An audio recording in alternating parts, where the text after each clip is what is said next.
Episode 2. We have another brainstorming moment that I wanted to share in the form of a video essay.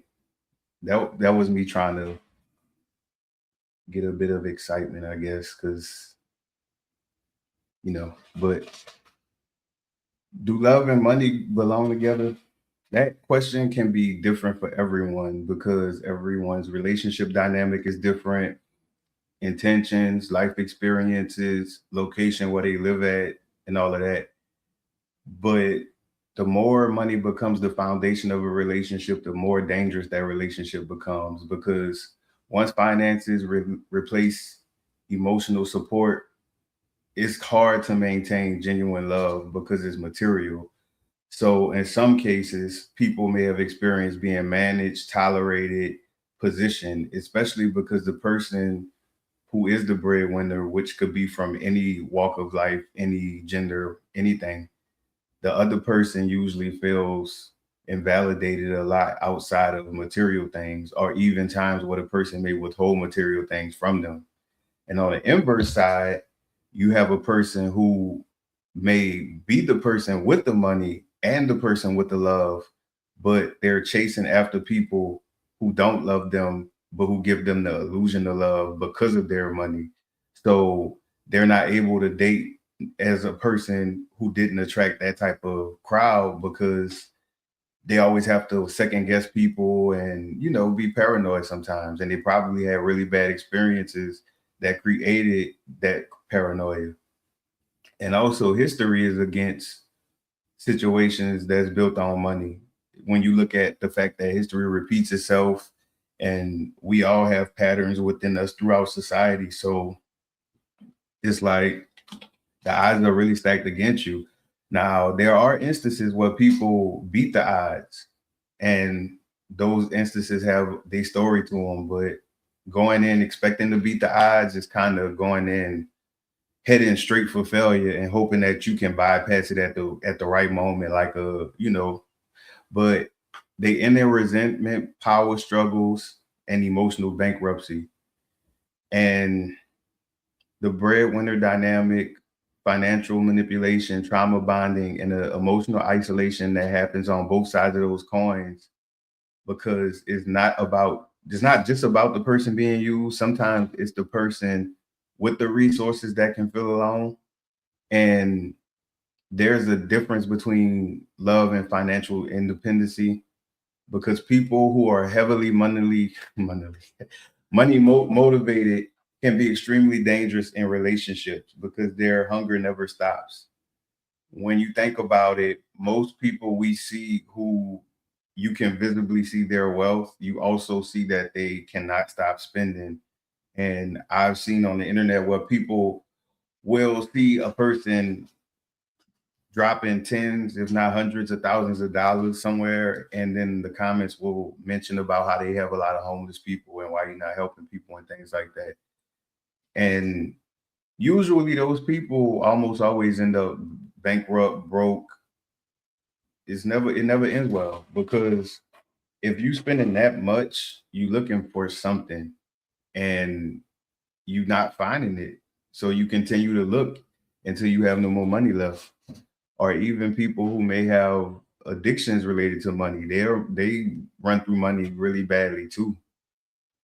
And so if a person is seen as somebody with money or resources, or not even just money, just resources in general, you can have situations where you can have a car or you might be the manager somewhere and you can be used for that. And it's not even just relationship love romantically, it's also friendship, family connections, those things can be money motivated or materialistically motivated as well.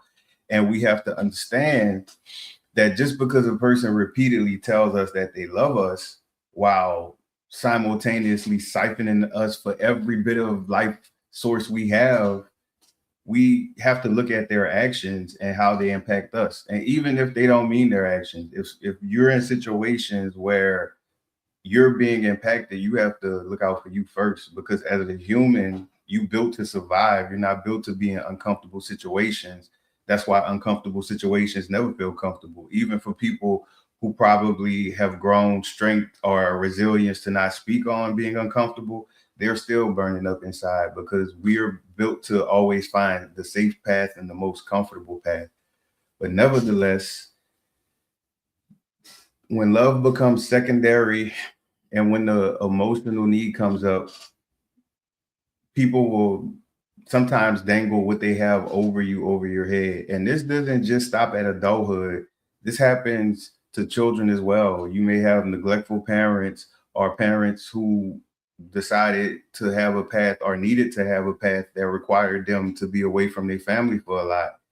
Whenever they hear complaining about their absence, their first response is usually about all of the material things they gave or what they just did, or just, versus focusing on the problem. And I think that's bigger than this subject. People in general have a common thing where when you bring an issue to them versus them focusing on the issue head on and resolving it with you as a teammate, they then see you as the opposing side, and it's just a you versus them. It's no longer about the issue anymore. And then may the best or loudest person win in those situations.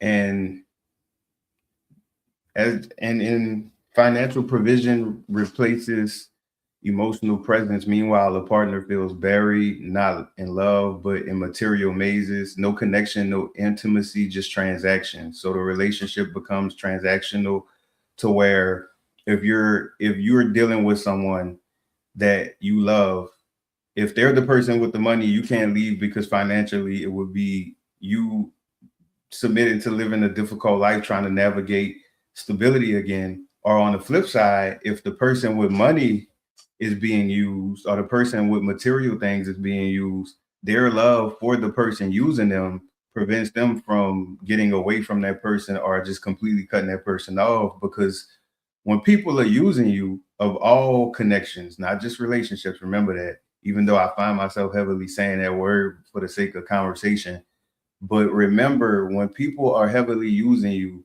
they doing it through an emotional attachment that they've created, an emotional connection, and they're utilizing the fact that you have empathy towards whatever they're using you for. And a lot of them, the more skilled ones, they do long-term emotional damage where they'll continually tell you about their problems and different things like that. And some of them may yo-yo you where they'll overload you with communication. And then if you're someone and they notice that you're insecure about your attachments, or maybe you may have difficulty forming new connections, so you hold on tightly to older connections, they'll utilize that through playing emotional games like disappearing and reappearing to basically give you that scarcity feeling towards them, to where you're so afraid of any conflict of or anything that could sever that relationship because you value them so much from a genuine place. But for them, they don't value you at all. They've just found the source. Just like wild animals, if you feed a wild animal good enough to where it's more than what they usually need during the day, that animal is eventually going to be programmed to stop hunting and come to you. So it's really the same thing in humans, even though it's not we're not wild animals, but we can be if you really look at society. Anyway, so because the lover with the money has their own trauma, many of them feel targeted. Kind of like what I was saying earlier. You study, they've experienced people infiltrating their lives purely for access. These actors don't just appear randomly. They position themselves in environments where they can observe their target. So for people who are looking for love, they are always a target because there's so many things out there that target them. My best example are the current state of dating apps. I remember as a kid growing up in the Stone Ages, where when you would see commercials where the dating services would do the work for you. Like if you paid a dating service, they connected you with a person based off of all types of things to qualify y'all and make sure it's a high likelihood of compatibility. Versus now, you basically pay to use a dating app and you still have to do the work. And not to mention, it doesn't filter out anyone because anyone can get access to whatever their monthly fees are. Not to mention, it's a subscription fee, which basically is telling you they look forward to seeing you again and again and again because it's not looking good for you. Because why would you have a yearly plan for a dating app if that's something that's supposed to be temporary? Like, the marketing of it all, but that's a way that people who are looking for love are targeted. Or even when it comes to certain companies making couples trips, those people, not all of them actually care about the people who are on the boat or doing anything to make sure that they have an actual connection. They're using the fact that people who buy the tickets, their hope for love allows them to give away their money.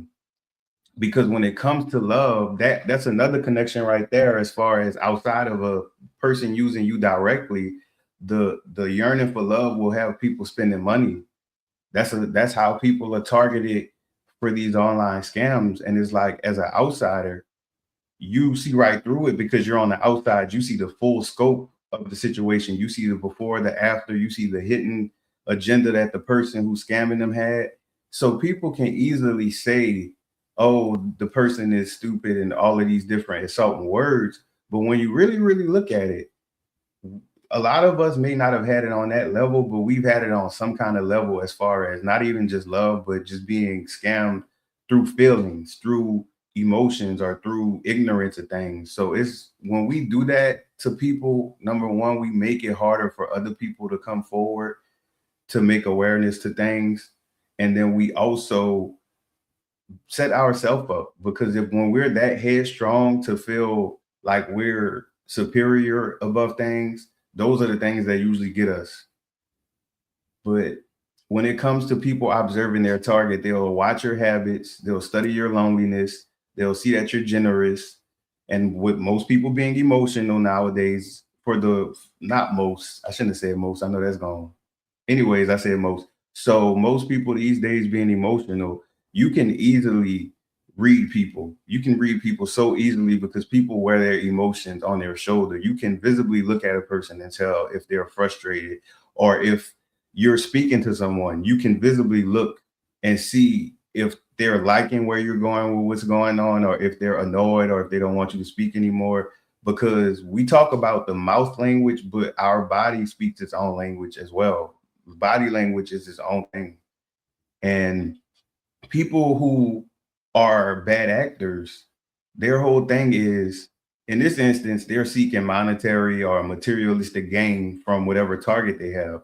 But there are people that target people for other things as well. So anyone who's targeting people, whoever their target audience is, to not target audience, but target victims are, they typically know their characteristics. If it's a person that's befriending people to use them, they know the places where people who usually don't have friends go, or they know the body language of someone who's at a bar or a club and they are not there with anyone, or they're feeling awkward. Like they know, they learn you, because when you actually look at the life that we all lived, if we review a lot of things, there's lessons in everything. And people use some of it for good, they use some of it for bad. And so once that person starts doing test runs, and another thing bad actors do is when they're entering a person's life for whatever nefarious reason, they always do test runs. They test your boundaries. They might do it with an awkward joke, or they might do it with physical touch, or they might do it with, they try you. They try you and they see how you react to it. And this does not mean that you have to go Super Saiyan anytime anyone tries you, but it's best to move through life with clear intentions, clear understanding when you speaking to people about stuff. If a person crosses the boundary, you may say that you don't like people texting you what you doing. Like for the people who text that 50 times before noon every day with no clear reasoning for reaching out. If that person does that, you shut it down and let them know that this is not going to work. And then if it happens again, as far as, you let them know it's not going to work, and but in your mind, if it happens again, is Block City. So because from there, if you continue forward, you're now negotiating your boundaries. That was a clearly set boundary. It was crossed. This person sees that, okay, I can negotiate boundaries with them. And that's just the first step. It always starts with something small because they get you used to surrendering to them because it's a subconscious thing. That's why it's good for us to be in tune with our bodies because we have at least three layers of conscious, our actual conscious, which a lot of people are living their conscious right now because they letting their program habits run their lives and living reactively. Then we have our subconscious, which is the layer below that. And then we have our unconscious.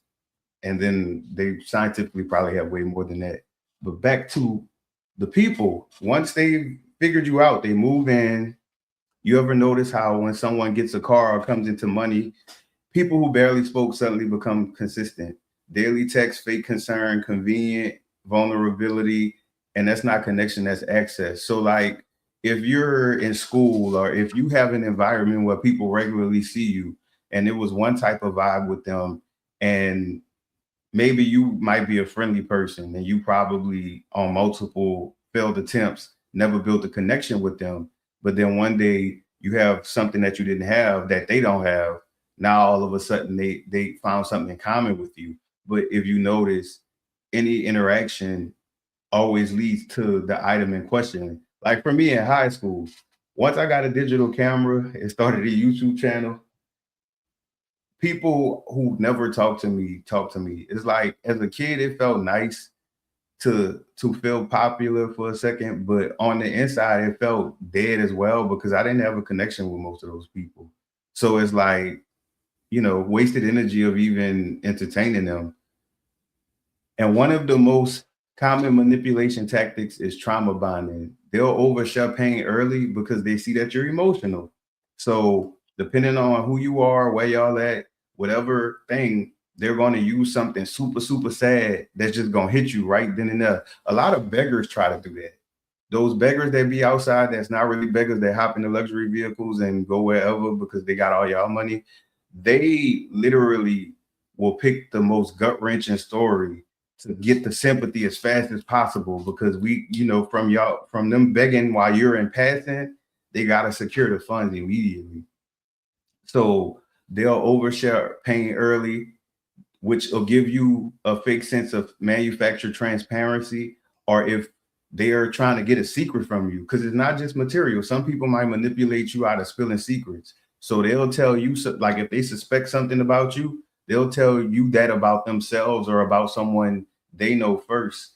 And then that'll give you the false sense of, oh crap, they just told me some really hot information. Well, let me give them something back in exchange because you being unaware and emotional, you want to be reciprocated because unfortunately they misguided us as children, telling us to do certain things as far as giving and all of this other stuff, but they didn't teach the boundaries part, which is the most important part. If that's like a bank not having any doors, no vault doors, no anything, and just trusting the general public is not going to go in that safe. So they manufacture the transparency and it makes you feel emotionally obligated to support them through that. And then depending on what the situation is, they might try to include you in a bigger situation so that you feel even closer to them.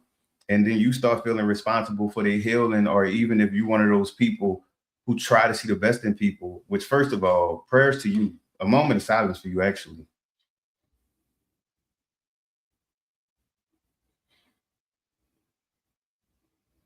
Okay, so for those people that try to see the best in people, they about to run you like I-10 going west and east, because what happens is you automatically start building resistance to reacting, or not even reacting, but nipping in the bud their disrespect and their no boundaries.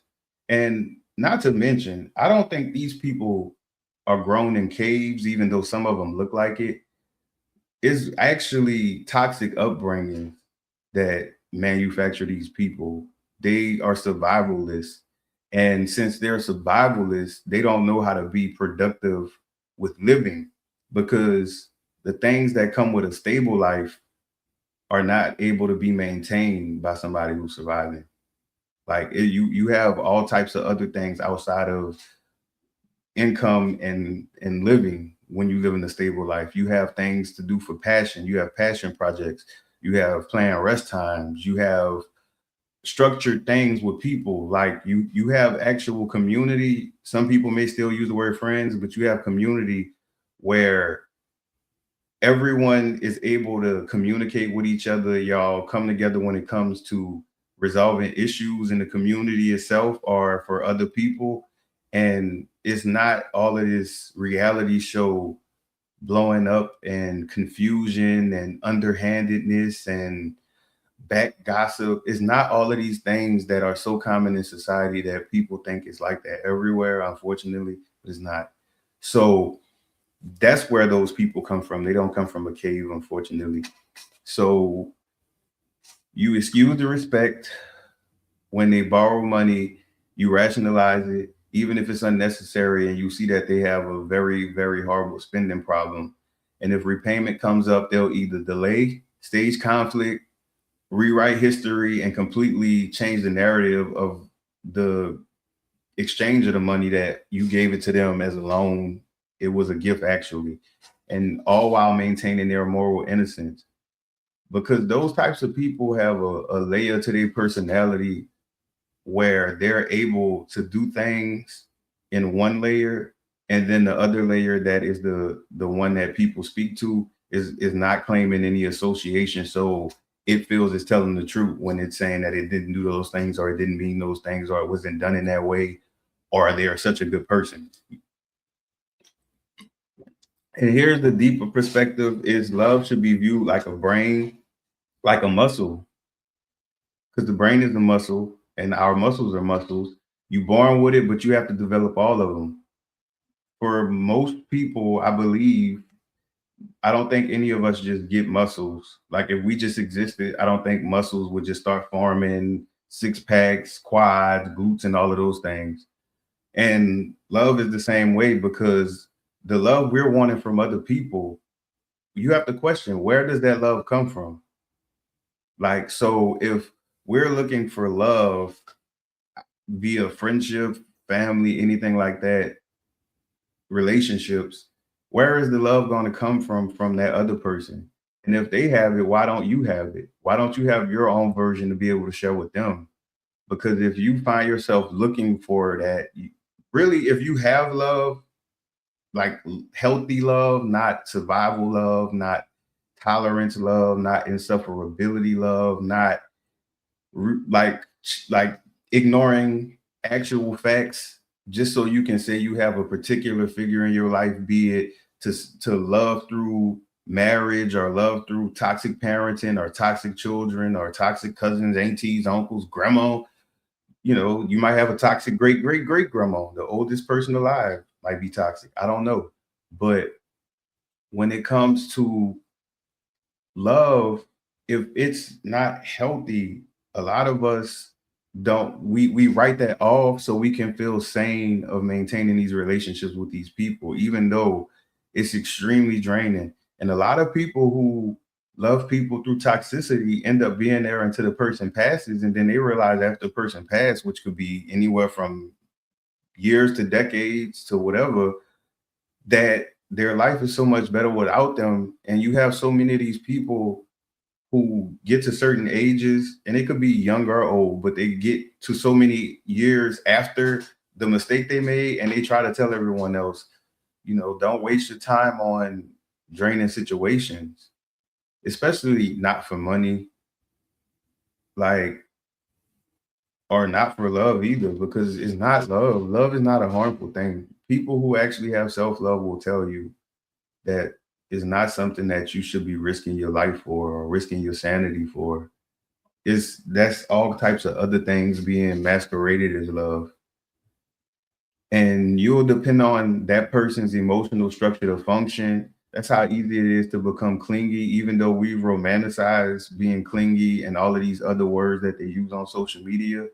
It's actually dangerous in real life. And we see it. We see the relationships, we see the endings, we see the mugshots, we see the reports in the news. It is dangerous because all it takes is one mix up, or if the person feels threatened by another person, taking over their relationship, or just it's too many loose factors. And honestly, we all free to live how we want to. So if you interested in living whatever kind of life and you reckless and you really don't care about how long you live on this earth, then by all means, I understand if you disagree because it makes sense. I'm talking about a particular mindset and intentionality. So I get that people who really stand 10 toes behind those toxic mindsets and toxic relationship dynamics, I get that it may be something that was taught. And I also get that people who do stuff for so long, they start to see it as a part of their identity. So they're going to defend it by any means necessary.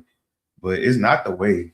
And I just hope that many people realize that, because if we're going to, if I feel like as a human, if you're going to pass, let it be something that you had no control over. Like an asteroid better come from Jupiter and just clock me in the head, because if it's going to be something preventable, that really erases everything I've ever done up to this point and everything I've ever been through up to this point. Like stuff like texting and driving and all of that other dumb reckless stuff, because a vehicle is over 2 tons. So it's like, why would I want to be risking?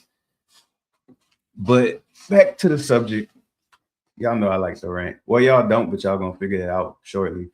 That's why the concept of looking for love can be dangerous, because it ignores the love you already possess. And in the growing population, Earth have buku people here right now, and it's growing more and more. So yes, times have gotten worse as far as when people say more people are bad, more people are this. But to the flip side, more people are good as well, because when you have a population increase, whatever ratio or percentage of things, it generally just increases. Now, granted, some things may shift and trend upward or downward, but honestly, it just depends on where you at in the world. But one thing about these countries, they do a really good job at making whatever the people in the country feel like that's the way the whole world is. Shout out to them. That's some hard work. But bad actors multiply. The more openly you search, the more visible your vulnerability becomes, especially online. This one right here, this part right here. Hold it, DJ. Hold it, DJ. Drop that beat. But online, oh my gosh, I probably need to do a movie, a mini series, a Tubi feature, a Netflix documentary. Oh my gosh, online, y'all, please. If anybody made it this far, first of all, shout out, because this video is knee deep in some, but y'all put entirely too much information online. Like if, and I'm not saying online in general, like the whole internet. I mean social media, on public profiles. Y'all show up in Google searches. Y'all show up in image searches. Not only that, y'all put family members on there. Y'all put where y'all work at. And for the people who engage in toxic interactions online, you do that with all that information known. Like, since we talking about love and money, a lot of y'all looking for love, y'all may, I don't know who your audience are, but it could be a potential partner in your views.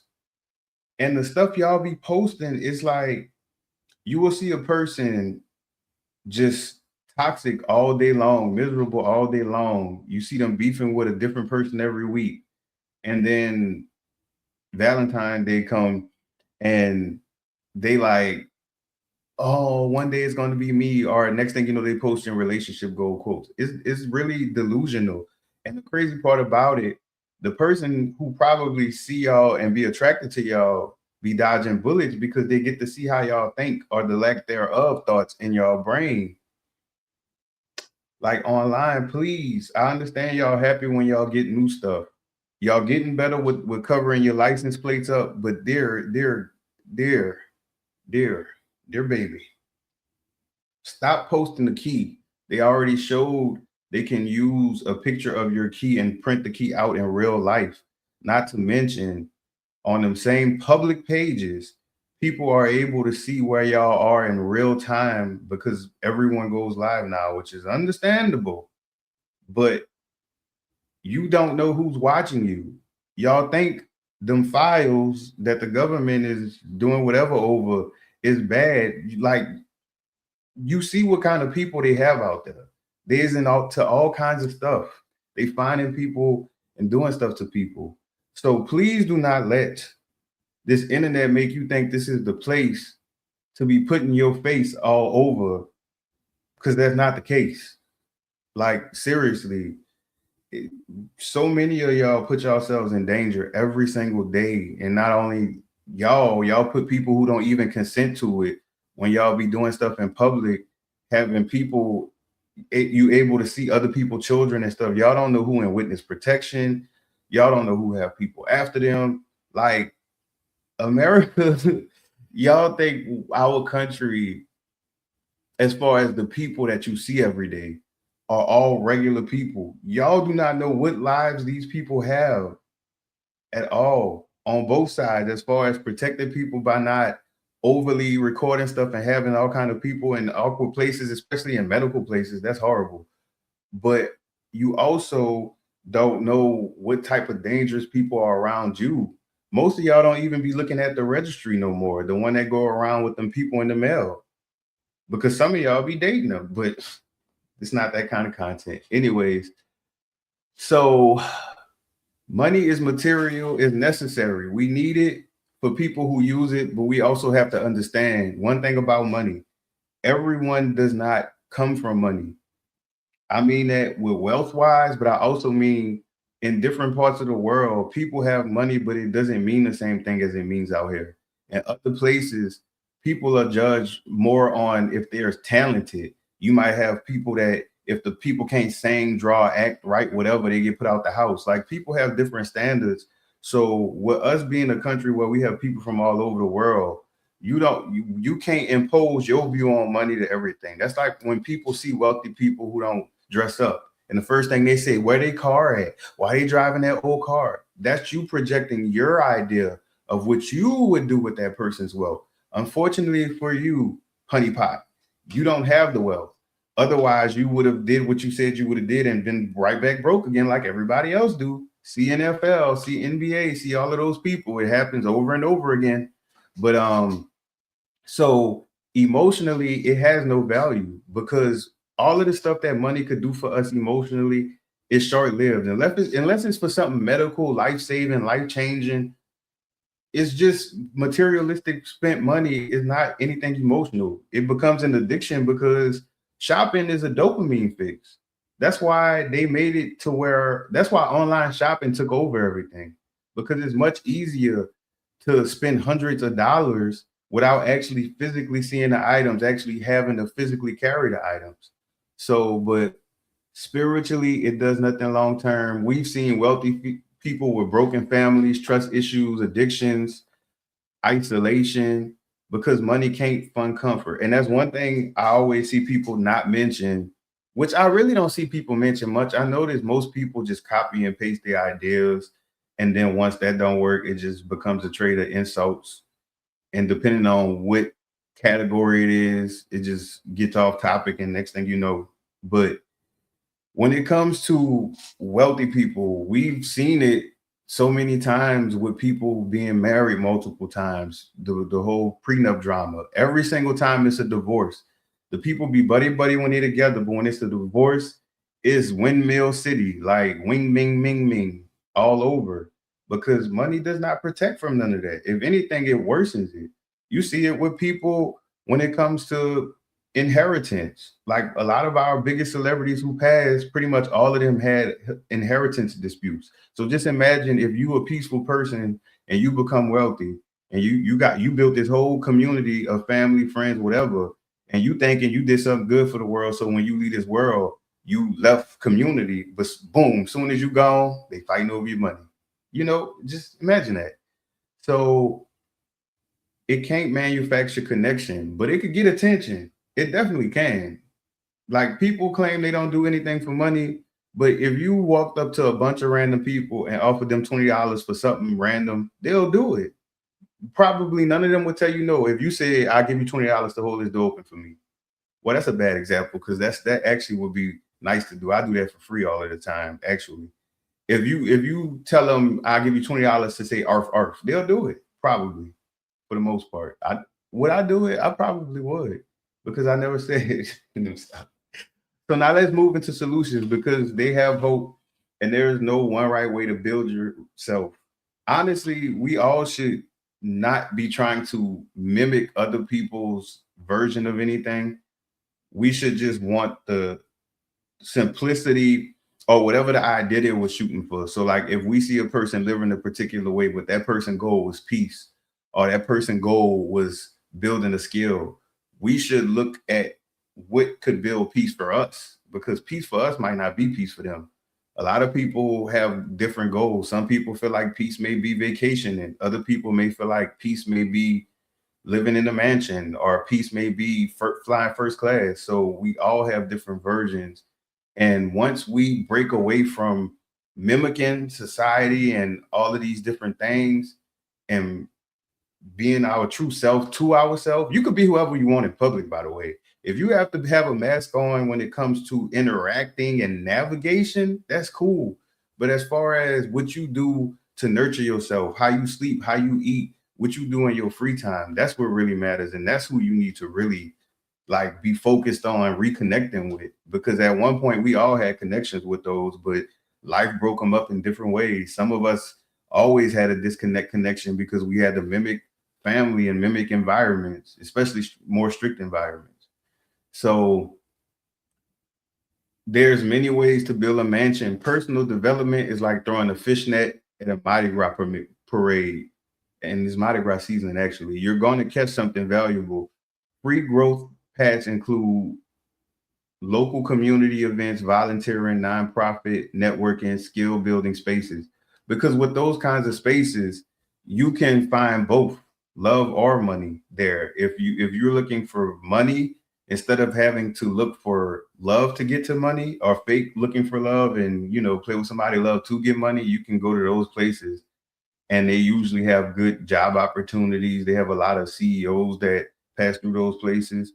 And if you're looking for love, if volunteering, wouldn't that be a nice love story that you found your future person while y'all both was changing the cots at the YMCA? That would be nice.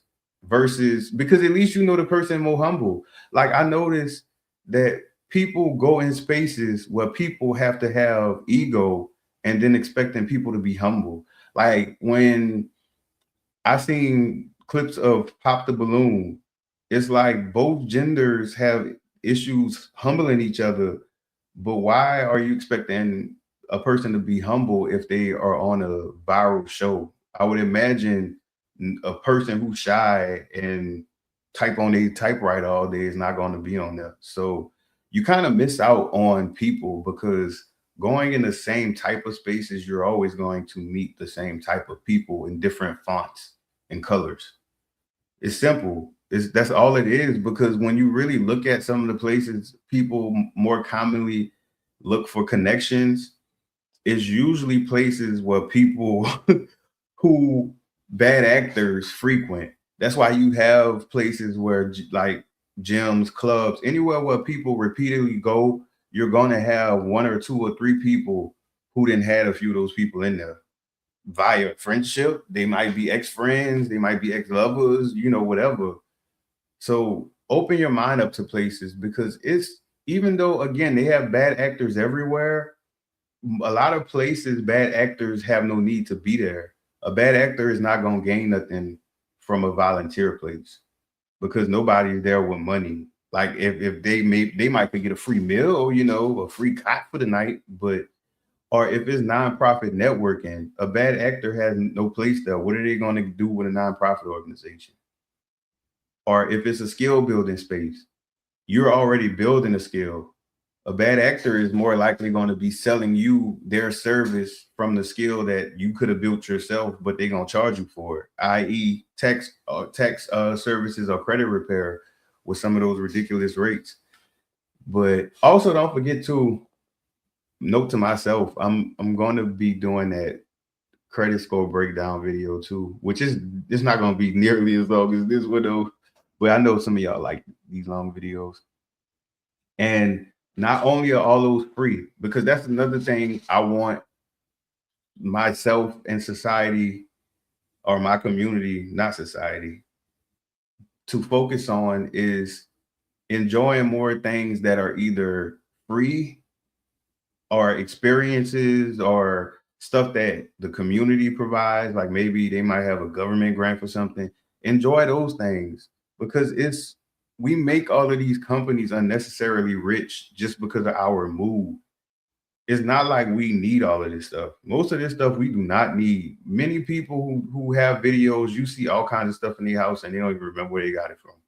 And that's not judgment because remember, shame is not the game and it's not in my name. And I don't even have an S in my name.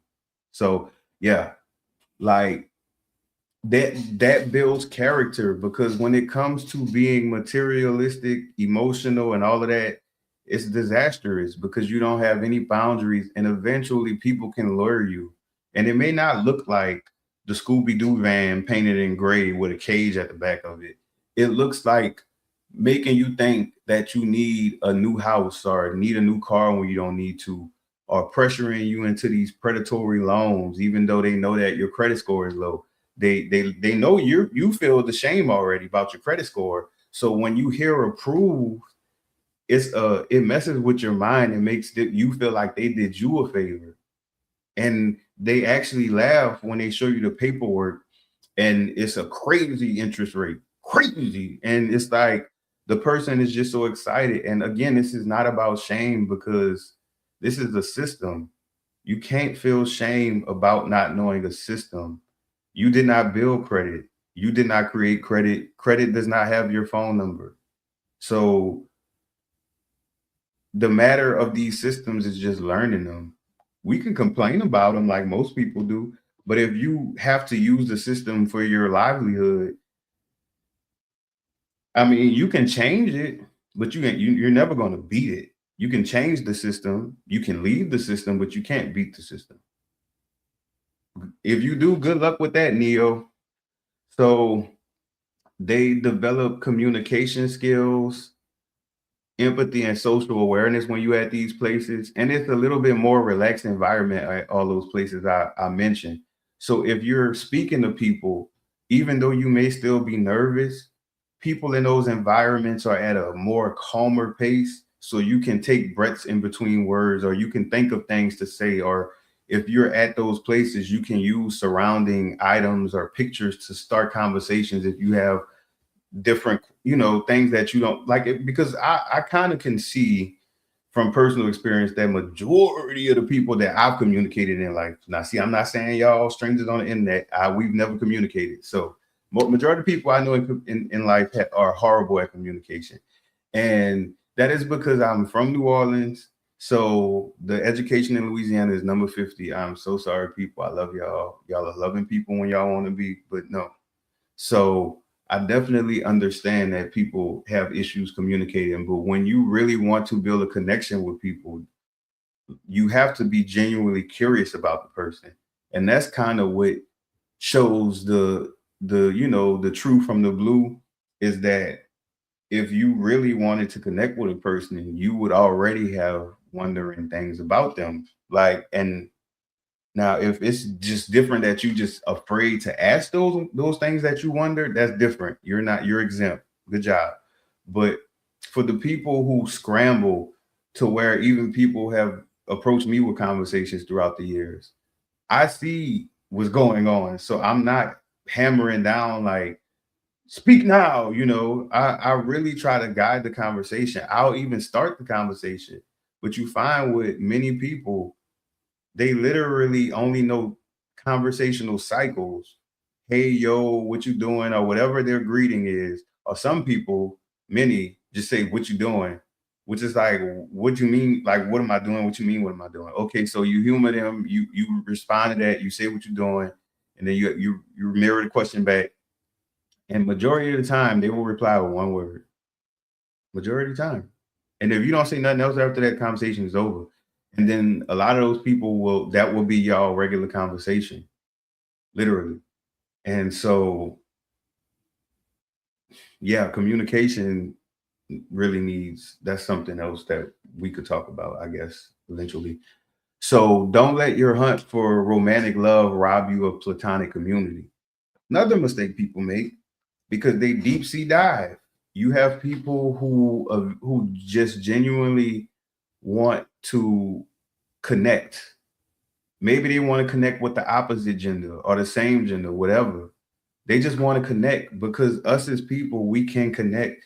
For thousands of years. We have been able to coexist with people, hundreds of people, one person having hundreds of people that they know and not necessarily love, but have some type of respect and care for without having to sleep with them or without having to make them pledge to marry you immediately or take on all of your family issues or all of your mental, emotional issues. You were able to just be platonic with people. If y'all both hang out at the neighborhood flower garden, which all y'all need to starting gardening, because most cities have space for it, except places like New York and LA. But places with a lot of land, y'all can start gardens, even if you have to start one in a small patch of area with crates and stuff. But back to the line. So when it comes to those situations, people just want to stick to what they came there for. Sometimes you want to go to the gym and have a person that you can just talk to at the gym and y'all share experiences and spot each other sometimes, or maybe you ask them to train you. You don't want to have to feel like, okay, this is another person on the hunt, because people with unchecked hormones, they operate the same way that wild animals act when they smell food. Like it's like they don't stop until they eat, that's wild. But they should put that dedication to finding missing people or something, or maybe they might be the reason the people missing. Who knows? But because strong friendships create emotional safety net and spaces where you're valued for presence, not provision, community builds resilience. And sometimes your healing doesn't come from a partner; it comes from your circle. And that's the problem as well. I've witnessed too many times is that people will look to the person they're with to heal their wounds. Now, maybe you watch Charm like I did, but Leo does not exist in real life. So if you have actual issues, you have to understand, even though you have a partner, you still have a responsibility to fix your issues.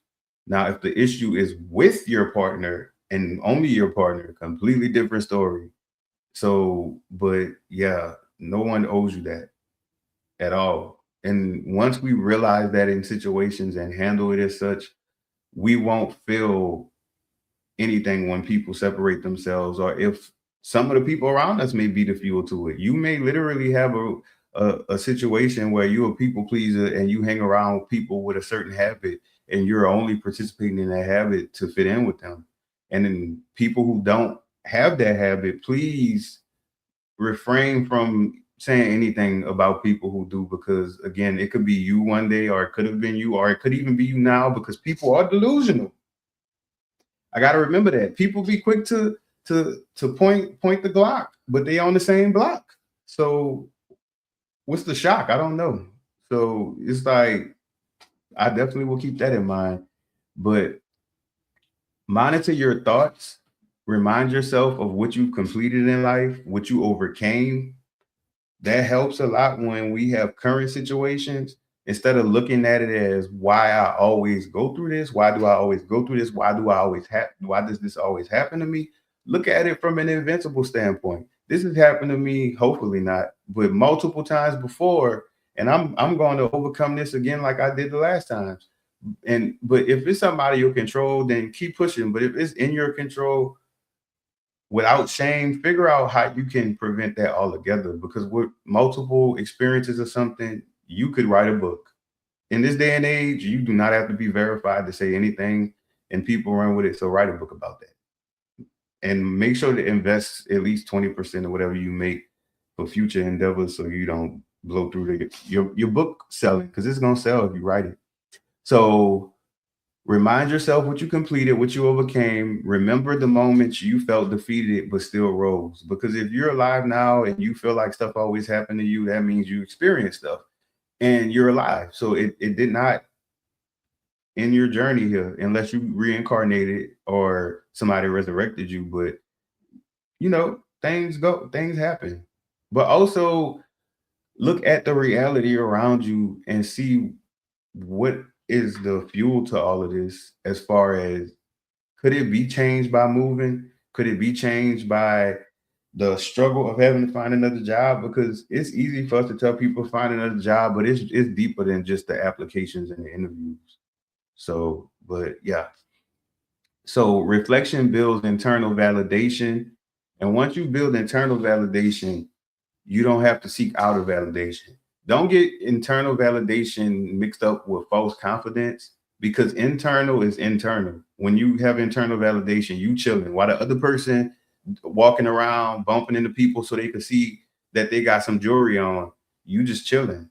So that's the difference. If you're doing stuff on the outside, that's usually the absence on the inside. Kind of similar to looking for love. You're looking for love on the outside because it's not on the inside. When we're thirsty, we need water on the outside because our body is lacking water on the inside. When we're hungry, we need food on the inside, but it's on the outside. Because we don't make food, we don't make our own food, but we can make our own love. So we shouldn't be looking for it from other people. We can have situations organically play out. And because what happens when you're looking for love, sometimes you may be overcorrecting connections because you won't settle with not even settle, but you won't settle with the idea of a connection that is not guaranteeing love, which means you might be passing over all kinds of other connections that could have led to other things. But if it ever is a connection passed up due to your nervous system detecting the threat or a person doing something, don't ever feel guilty for that. Even if you were wrong, better safe than sorry. So yeah, and finally, learn to listen. That's really the important thing. Please learn to listen, y'all. I don't know what happened to society, but it really feel like if you're speaking to a person in conversation online, especially for more than 3 seconds, if you don't get your sentence out in less than 3 seconds, you about to get cut off like in traffic at downtown. So or when Uber drivers out here be stopping in the middle of the street with no brake lights and just letting people out. So learn to listen, like really listen. Like a lot of I notice, I don't know how it happened. I have to study more, but people seem like they're rushing the conversations, but then they rush them to where you don't even feel like you just had an interaction with people. For me, when I'm having actual interactions with people and we talking about something and it's an actual communication give and take, you can feel it in your brain. You can feel like Sims points over your head when it happens for me.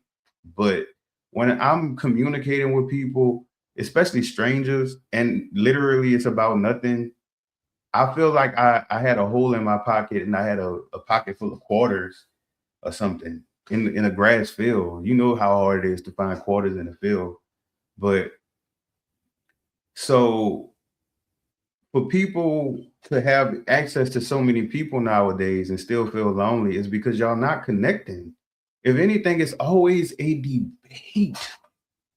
It is a debate about everything.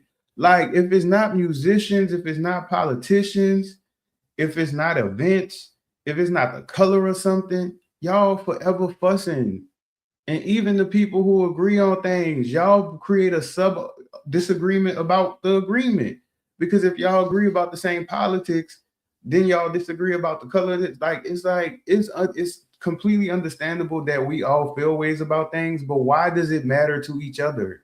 It literally does not matter. Like that is the disagreeing over what each other think is so strange. Like it literally, if you just disregard it or say okay, understandable, that is not going to make your world morph into that person's world and vice versa. Like it is so strange. And that can also be something that is playing a part because if you regularly online, like arguing with people, your brain is simulating that in real life. So it has the fact that you're in combat mode. It has you feeling like you're in danger.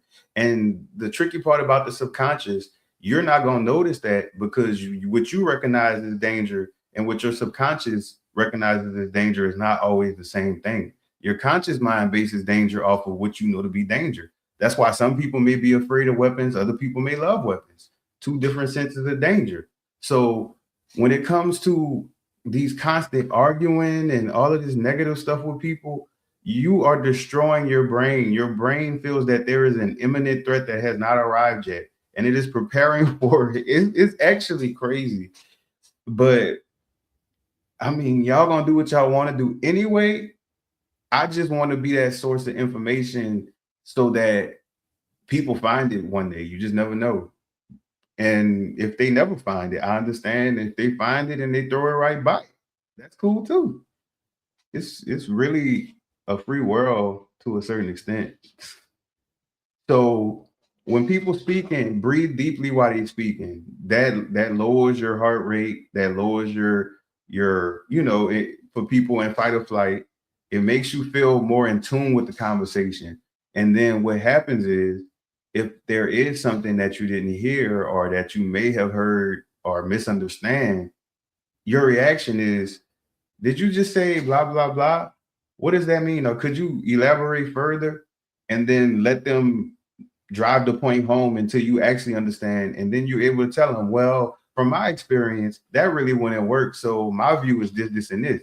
And that's how mature people have a conversation. So that person still believes what they believe. You still believe in what y'all believe, but y'all just now are able to see the other side. So you see that y'all beliefs are not changing, but you are able to be able to see that, okay, my he didn't make me feel wrong, I didn't make him feel wrong, but we both have valid points, and it opens your mind up slowly.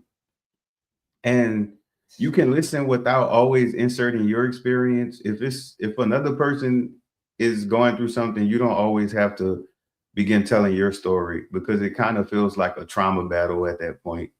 And this is not the trauma Olympics. Stop claiming you want the truth and knowledge while attacking people who offer it, only to admit later they were right. So this spans a lot, because it's a lot of situations where people will demand the truth as far as when it comes to dealing with other people. And when you tell it to them, it's not good enough, or they call you a liar or a conspiracy theorist and stuff like that. Or even when it comes to money and love, you might try to tell a person it's not good to try to move solely based off of money. Like, money could be a factor, but it should not be the foundation of the house. It could be maybe a door, a window, maybe even a piece of the roof, but you're gonna need more than that, because we think about stuff based off the moment we think about it. So when we thinking about looking for love or looking for friendship or looking for, healthy relationships, we think about it in that moment where we probably pretty much okay, not in too much pain, ain't nothing crazy going on. The weather probably not bad, unless it's cold. That makes people do it too. But what you have to think about, a person loving you means that they're going to have to deal with you, not have to, but they're going to be subjected to dealing with you throughout all of the good and bad times. Like, if you might, that might be your one good day that you feeling like that, but you probably have a nasty attitude most of the time. You probably angry all of the time. You might be somebody who's horrible with time, and when people doing stuff with you, they in turn inconvenience themselves from having to wait on you or leave early because of you. So we have to really, if you really want a healthy relationship, to where, because it's not that you're going to try to eliminate every single flaw you have, because that's not sustainable. You wouldn't be human if you sought to eradicate every flaw, because you're never going to get all of them, because everybody experiences us differently. Like, we can all live a certain way around each other and go to a different part of the world and be the most annoying people, because everything is different. And not to mention, is more so becoming aware that they exist, acknowledging that they exist, and deciding that you're not going to let them take control of your life no more. Because all of these people with these unchecked flaws is controlling their lives. The abusers, that's their name. People call them abusers because they can't control themselves. They refuse to control themselves. People who liars, now they have reputations as being a liar. You can't even be taken seriously for anything that might really happen to you because you letting the lies take control of you. Or for people who notoriously did things in relationships for money or love. Like, you known for that. If people feel like you a simp, which y'all word usage is funny, but you gonna have that reputation. And if reputation don't mean nothing to you, that you actually ahead of the game, but most people it do. So now you gotta eat up all of this stuff based off of your actions. But then without the awareness or the understanding of shame, does not, you don't have to be shamed to own up to what you did. It actually takes strength to do that. And at the end of the day, love and money are not enemies, but when money becomes the foundation, love becomes conditional, and conditional love always collapses under pressure. So build connection first, build emotional intelligence, build community. Let money be a tool, but not the glue hole in your relationships together. And not just money again, even though this is titled Love versus Money, but because it can go across. I don't ever want us to have limited thinking. Like, go shoot for the stars, but don't forget the way back home, because sometimes you can reach and you don't even, you be on in a whole different planet or multiverse. But yeah, so if this resonated with you, I appreciate that, because awareness protects more hearts than money will ever will. I'll see y'all in the next one. I actually did another one earlier as well, so depending, well, dang, it's 5 o'clock already. I'll probably record that one either today or tomorrow. You'll know by the outfit if it's the same day. But yeah, thank y'all.